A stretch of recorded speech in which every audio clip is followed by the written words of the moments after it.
Hello guys, happy weekend. So Friday morning ngayon, no? Maganda na weather dito, Houston, Texas. Hindi ka na mainit, pero maaga pa.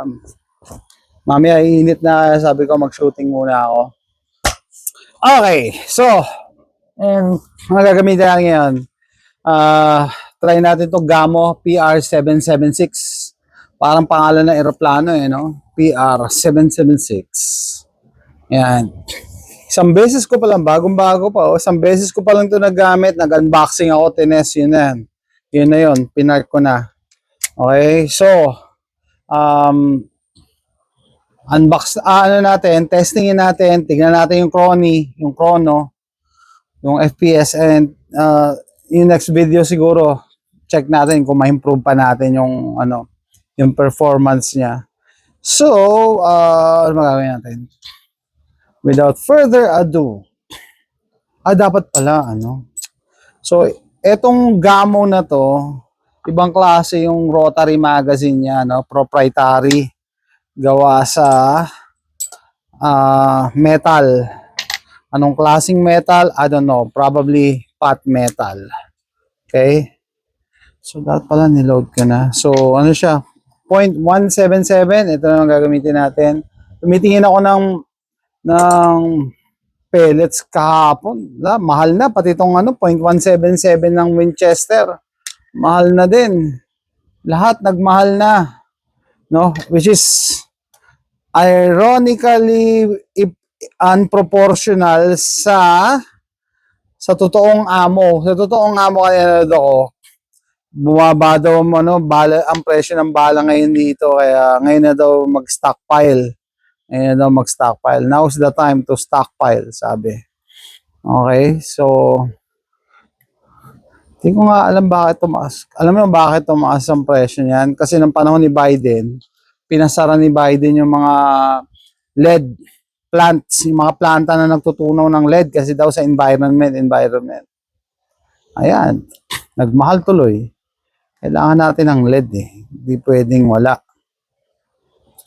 Doon sa hindi pamilyar, bakit LED ang ginagamit na ammo? Mapa airgun, mapa totoong baril. Kasi yung LED malambot siya na type of metal. Hindi pwedeng steel ang ibala mo dyan kasi magagasgas yung rifling. Masisira yung baril mo. Kaya dapat yung malambot na metal lang. Malambot at murang metal. Dadagdag ko rin pala, kasama din to sa prepping ko, kaya meron ako dyang mga stockpile ng pellets Tama ba? Tama ba to? Tama.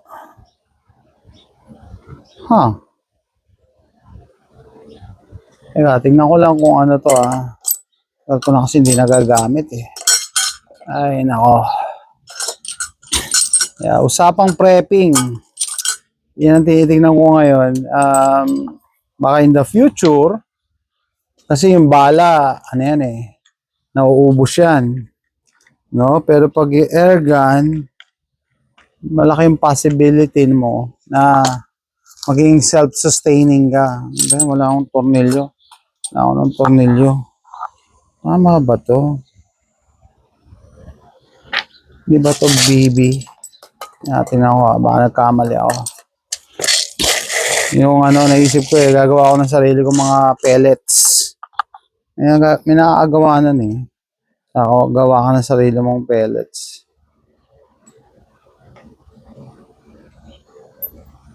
Ba yan?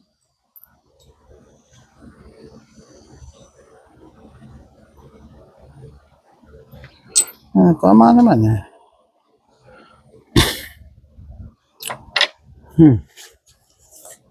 Sayin natin Ano nga, bago-bago pa to Caliber, pellet lang pala to. 0.177. Okay. Kasi may mga air guns na both pellets and BB. So, ito, pellet lang to. Okay? So, yung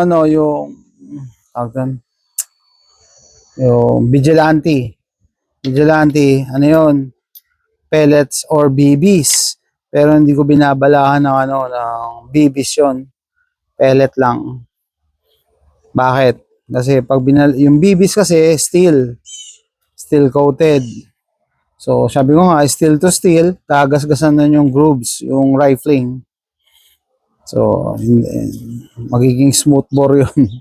Hindi na magiging accurate. Yeah, as much as possible, gumagamit lang ako BBs pag designated na BBs. Pag BBs or pellets yan. Okay? Ano pa ba? Ayun nga, usapang prepping guys, no? Yung bala daw kasi ng powder burner, naubos yan. Wala kang mabibilan or wala na talaga. Pero pag air gun, pwede pa. Hindi ito hindi. Yung mga PCP. Pwede ka maging self-sustaining. O kaya yung mga brake barrel. Gawa ka lang ng sarili mong pellet. Merong may sizer ng pellet Tapos tutunawin mo yung mga LED na galing sa mga tire shop, yung mga nagpapalit ng gulong. Meron silang ng mga LED Nag-iipon sila. Balde-balde. Dati may pinagtanungan na ako noon Sabi may kumukuha daw sa kanila. Pero yun nga Ba't ganun? Tatalsik ba to?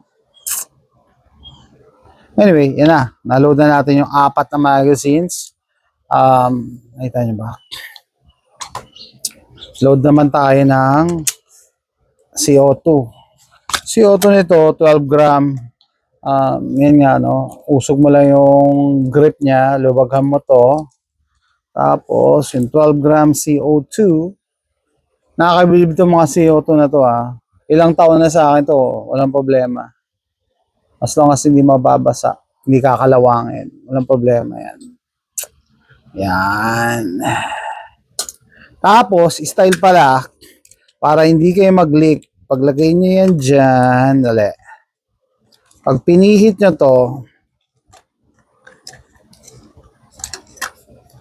hawakan mo ng daliri mo para hindi siya umikot. Para akit lang talaga siya, hindi siya iikot, Yung CO2, ayan na. Iikot Yun. Pag umikot kasi, umiikot din yun nasa taas. So, ayan na. Okay. So, sabihin, wala pa tong singaw. Hopefully, it remains that way. So, nangyari? Saan ako tumatama? Yan, sa grip ko. Yun. Testing. Okay. Wala yung wala pa tayong pellets. So, lagyan natin yung pellets. Okay. Eye protection. Dahil tumatanda na. Testing natin yung Dati yung in-unbox ko to, wala pa akong ganito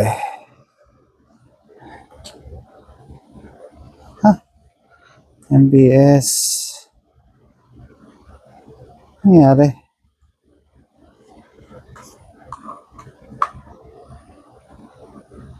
FPS, SU. Okay.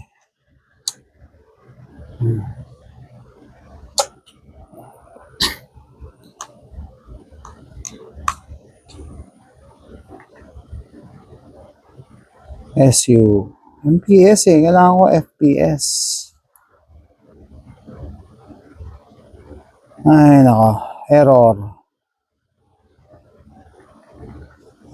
Nga ba, may style ako dito pagka-on ko. Nako. So, MPS. Nako. Ano ba to? Ayan siya na. Dali lang. Yun. Pindutin ko dapat. Okay, yan na. Wiring. Tignan natin.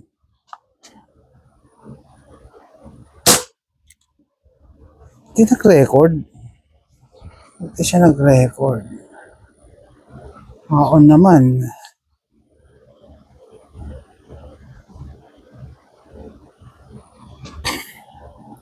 Ba't ganito?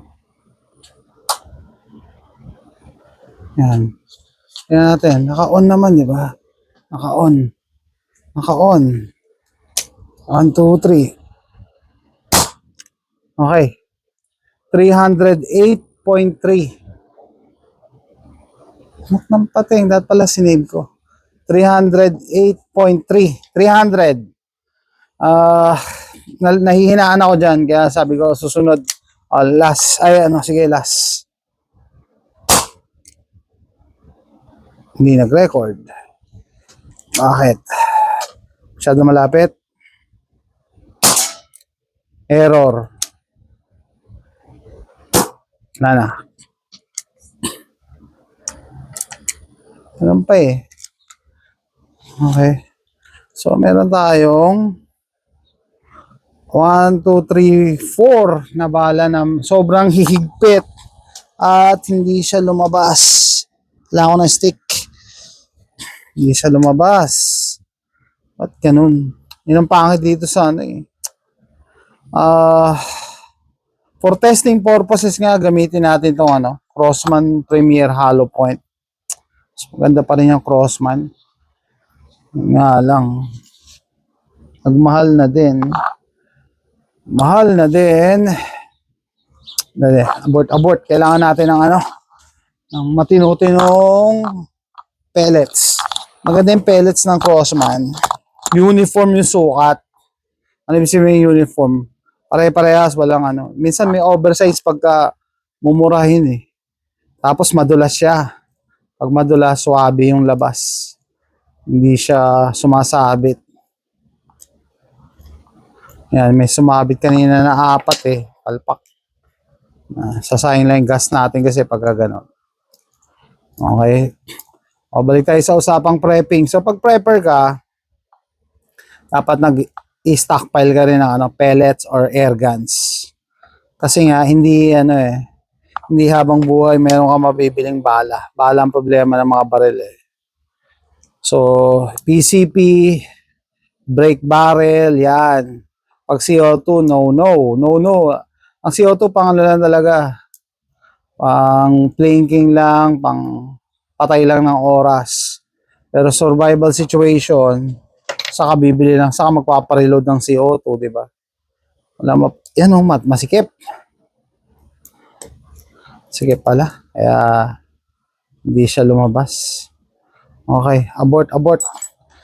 Back to, tayo, Crossman tayo. Okay.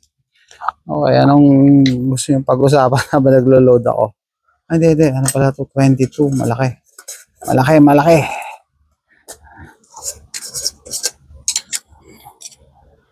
Yan. So, again, nag-iisipan ko talaga mag-range time kanina. Ilang araw na ako nagpaplano. Nakatamad lang ako. Wala kasing mayaya. Mag-range time. Pero pag nag-range time ako siguro magtatagal talaga ako. Kasi plano ko 3 baril daling ko eh. 3 baril tas merong conversion kit para maka-shoot ako ng 22 tama. Ay nako. Yan na tayo. Ito, mas maganda pa to. Sukat. Tsaka makinis. Pag Crossman, makinis eh. Crossman. Hindi lang maganda yung magazine itong Gamo PR776. Kasi nga, steel, wala siyang walang give, walang play. Pag na-stock, stock na. Yung mga regular na kasi may plastic yung or polymer. Talagang nag-expand yun para mailabas mo yung pellet. Okay. Kanina sinagot ko pala yung may nag-comment, bakit daw nagsa-side comment pa ako, di ko na lang yung pinalabas ko yung interview ni Charles. Doon sa hindi nakakaalam kasi, pag ikaw nag-grab ka ng video, hindi yan sa'yo. So, maka-copyright tayo. Kaya kailangan magdagdag tayo ng konting inputs para hindi ma-detect ng computer ng YouTube na copyright yan. Ganun lang ginagawa, strategy ng iba. Dadagdag ka ng side comment. Tapos yun nga, abangan nyo bukas. Mag-ano kami. Live stream. Kompleto kami plus sobra pa. Pwede yata si Attorney Brian tsaka si Gans Pinoy. Hindi ko pa na-confirm. Pero nag-send ako sa kanila ng link. Sabi ko pagka pwede sila. Okay, so declare na natin na 305 to. 305 FPS. So, next time na makita nyo na ipuputok ko to, tingnan natin kung more than 305 na. Okay, so nag-set up ako ng targets doon, downrange. Meron tayo electric pan dito para hindi ako mainitan. Yan, set up ako ng target downrange. Yan. Eye protection, just in case na may mag-ricochet. Ricochet. No? Hindi tumama sa mata ko. Pero usually malayo naman yun. Mag-ricochet man yan, takip lang. Tapik lang. So, paano mag-load? Okay mo lang yan. So, ito na yung sa ating second clip, magazine clip. Here we go. Trying ko muna yung paper, yung pula na paper target. Tingnan ko kung tatamaan ko.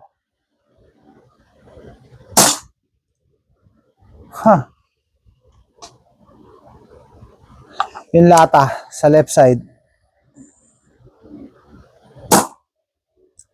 Ayaw. Ayan, dito. Walang lumabas. Wala uling lumabas. Ayan, dito. Walang lumalabas. Naubos ang aking gas. Naubos ang aking gas. Isa lang ang lumabas. Ay! Pipi, oh. Napipi. Nangyari dito. Pipi lang siya, oh. Nangyari. Kala ko pa naman hindi sasablay ang crossman. Bakit ganun? Bakit ganun?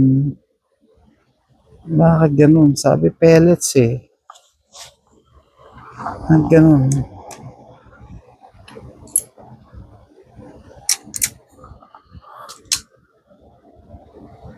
Lata sa kaliwa. Ganun ulit. Okay. Hindi siya pumapasok. Ay. Baka dapat kailangan itulak. Itulak. Ganun ba pag-load nito? Kailangan itulak isa-isa?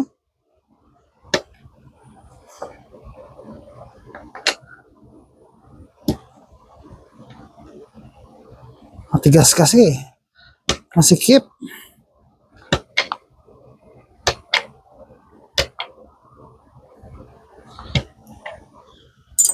Tignan nga natin.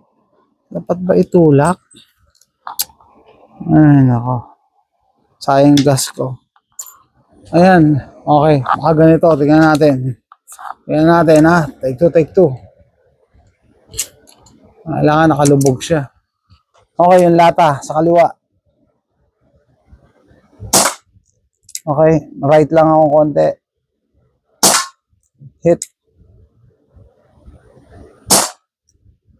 Bakit pa-right?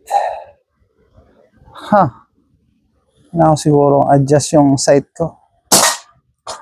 Ma-right masyado yung papel. Mamaya na nga yung papel. Lata. Spinner.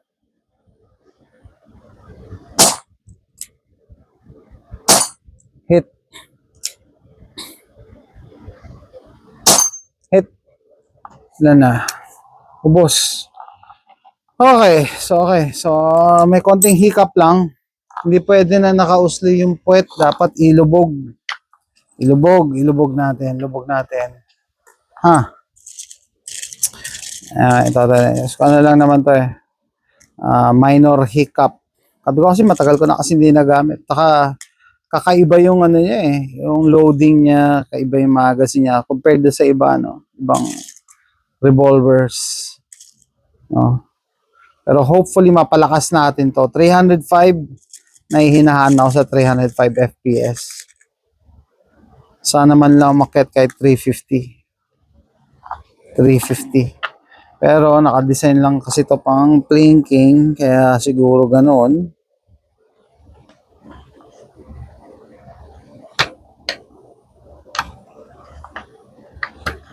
Ayan, binabaong ko isa-isa ha. Binabaong ko isa-isa yan ha.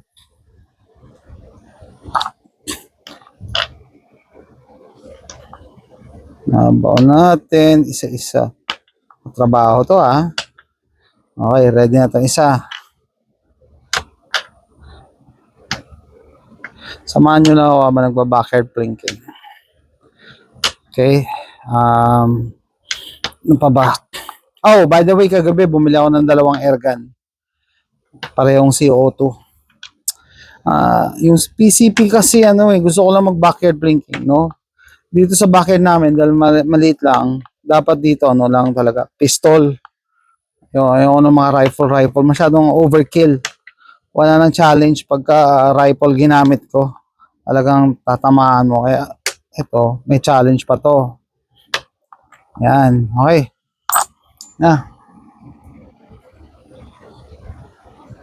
Hapon CO2, Diana, airbag. Okay. Here we go. Yung Dodge Ram, yung Ram. Baba. Oh, rinig yan ha. Yung turkey. Ay, sayang. Taas naman yun. Hit. Yung pig. Down, boy. Yung lug nut. And then. Taas. Lala. Okay. Enjoy na ako. I'm getting the hang of it. Ayan. Bilis na tayo kasi nag-load na ako eh.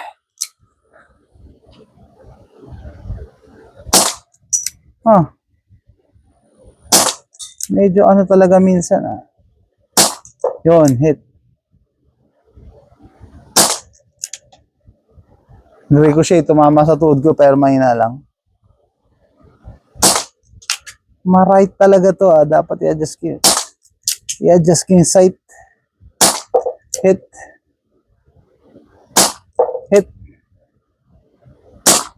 Dapat i-adjust ko yung sight nito. Masyadong sa right eh. Pumapaling. Last magazine. Rotary magazine tawag dito. Okay, last magazine. Okay, busin natin yung mga nuts. Mataas.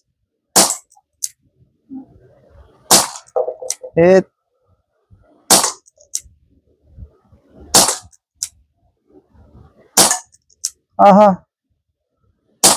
Hit.